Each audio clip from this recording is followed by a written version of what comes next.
A causa do endurecimento de Israel ao Evangelho. No 6º capítulo de Isaías, nós temos o registro do modo pelo qual Deus o chamou para o exercício do seu ofício profético. Foi-lhe dado ver o Senhor assentado em seu alto e sublime trono, com as orlas de suas vestes enchendo o santuário em que está situado o seu trono.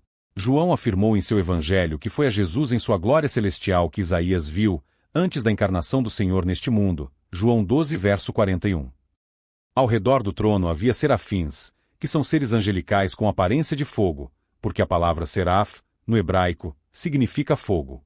Como estavam diante do trono do Senhor, estes serafins possuíam 6 asas, para cobrirem com 2 suas faces, e com 2 seus pés, em sinal de reverência diante da glória daquele que estava sentado no trono, e com as 2 asas restantes, voavam. Foi permitido a Isaías ouvir o que estes serafins clamavam uns para os outros. Santo, Santo, Santo é o Senhor dos exércitos, a terra toda está cheia da sua glória. Verso 3. Os judeus pensavam que a glória de Deus se limitaria para sempre a se manifestar somente no território de Israel, mas os serafins revelaram profeticamente no seu clamor que toda a terra seria cheia da glória do Senhor, e isto apontava certamente para os dias do Evangelho. Tão poderosa era a voz do Senhor que as bases dos limiares se moviam e a casa se enchia de fumaça, que é a manifestação visível da glória de Deus. Verso 4. Diante da visão da majestade e santidade do Senhor, e de toda a glória celestial ao redor do seu trono, Isaías sentiu sua pequenez e foi convencido da sua miséria diante de um ser tão magnífico e santo. Ele pôde perceber não apenas a sua própria pequenez e miséria, como também a impureza de todo o povo de Israel, que sendo povo de Deus, nada refletia daquela glória que Isaías havia visto. Cremos que Isaías já era um homem piedoso ao ter recebido tal visão, e foi exatamente por isto que o Senhor o chamou daquela maneira gloriosa para que fosse convencido sobre a necessidade de uma total consagração e santidade para que se possa servir ao Deus que é um fogo consumidor. Por causa da confissão da sua pequenez, insuficiência, miséria e indignidade, Isaías achou favor da parte de Deus, porque se manifesta aos quebrantados de coração e pobres de espírito. E fizera isto com Isaías, não para convertê-lo, porque cremos que já era convertido, mas para chamá-lo a uma maior consagração de vida, e dar-lhe o revestimento de poder necessário para o cumprimento do ministério para o qual seria convocado, não por obrigação, mas pelo constrangimento da pergunta, quando ouviu a voz do Senhor perguntando: A quem enviarei, e quem irá por nós? Entendemos que este nós se refere à Trindade divina. Mas, Isaías só ouviu esta voz do Senhor depois de ter sido purificado e renovado com o poder do Espírito Santo, quando foi tocado por uma brasa viva que um dos serafins trazia na mão, que tirara do altar com uma tenaz, e com a qual tocou os lábios de Isaías dizendo que a sua iniquidade havia sido tirada, e seu pecado perdoado. O processo da chamada para o uso consagrado para o serviço do Senhor não tem mudado, porque ele sempre santificará primeiro aqueles que enviará a seu serviço, e o fará pelo revestimento de poder do Espírito Santo, depois que estes vasos escolhidos se humilharem diante dele, reconhecendo a sua inabilidade e impureza. Somente depois da consagração e santificação, que Isaías ouviu o chamado para um atendimento voluntário, ao qual ele respondeu afirmativamente dizendo: Eis-me aqui, envia-me a mim. Ele é conhecido como profeta evangélico, porque profetizaria mais do que qualquer outro sobre a pessoa de Cristo e o período da Igreja cristã, do milênio e da glória futura dos santos. Ele viu o Senhor Jesus na sua glória em sua chamada, porque sua grande missão seria de falar do ministério e glória do Messias, e que somente nele havia esperança, não somente para Israel, como para todas as nações da terra.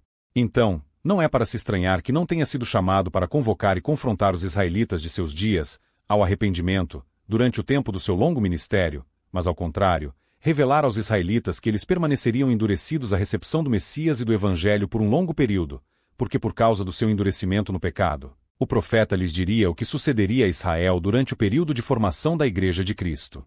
Eles ouviriam o Evangelho, mas não entenderiam.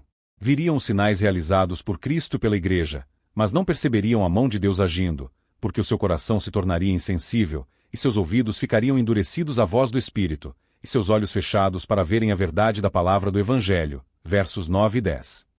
Sobretudo porque a justiça do Evangelho é o próprio Cristo sendo oferecido como meio da nossa justificação simplesmente pela fé, e os judeus estavam habituados à ideia da justificação pelas obras da lei e da justiça própria. Isaías falaria, portanto, de coisas relativas ao Evangelho, mas eles não se converteriam a Deus por ouvirem as coisas que seriam reveladas a Isaías para serem profetizadas. Ao contrário, a mensagem profética de Isaías lhes endureceria o coração, fecharia os seus olhos, para que não vissem e ouvissem com os ouvidos a mensagem da verdade, e assim, não podendo entender com o coração, Não se converteriam e não seriam sarados por Deus.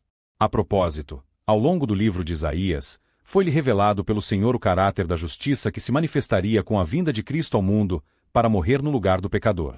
Isaías perguntou ao Senhor até quando duraria tal endurecimento de Israel ao Evangelho, e a resposta divina foi a seguinte: até que sejam assoladas as cidades, e fiquem sem habitantes, e as casas sem moradores, e a terra seja de toda assolada, e o Senhor tenha removido para longe dela os homens, e sejam muitos os lugares abandonados no meio da terra.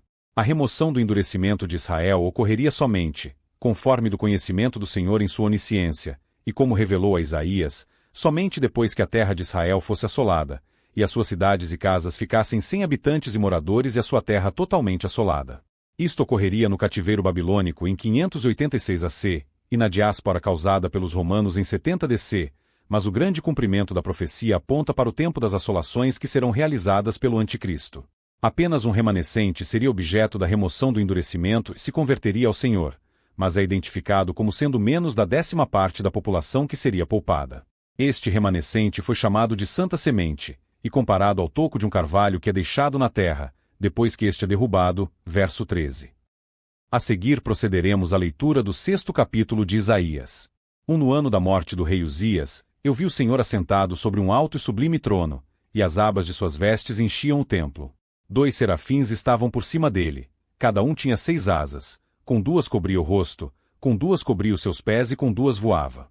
13 clamavam uns para os outros, dizendo: Santo, Santo, Santo é o Senhor dos exércitos, toda a terra está cheia da sua glória.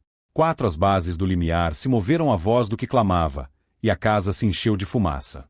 5 então, disse eu, ai de mim! Estou perdido, porque sou homem de lábios impuros, habito no meio de um povo de impuros lábios, e os meus olhos viram o Rei, o Senhor dos exércitos. 6 então, um dos serafins voou para mim, trazendo na mão uma brasa viva, que tirara do altar com uma tenaz. 7 com a brasa tocou a minha boca e disse: Eis que ela tocou os teus lábios, a tua iniquidade foi tirada, e perdoado o teu pecado. 8 depois disto, ouvi a voz do Senhor, que dizia: A quem enviarei, e quem há de ir por nós? Disse eu: Eis-me aqui, envia-me a mim. 9 então, disse ele: Vai e dize a este povo: Ouvi, ouvi e não entendais. Vede, vede, mas não percebais. 10 torna insensível o coração deste povo, endurece-lhe os ouvidos e fecha-lhe os olhos, para que não venha ele a ver com os olhos, a ouvir com os ouvidos e a entender com o coração, e se converta, e seja salvo. 11 então, disse eu: Até quando, Senhor? Ele respondeu: Até que sejam desoladas as cidades e fiquem sem habitantes, as casas fiquem sem moradores, e a terra seja de todo assolada. 12 E o Senhor afaste dela os homens, e no meio da terra seja grande o desamparo. 13 Mas, se ainda ficar a 10ª parte dela, tornará a ser destruída. Como o terebinto e como o carvalho, dos quais, depois de derribados, ainda fica o toco, assim a santa semente é o seu toco.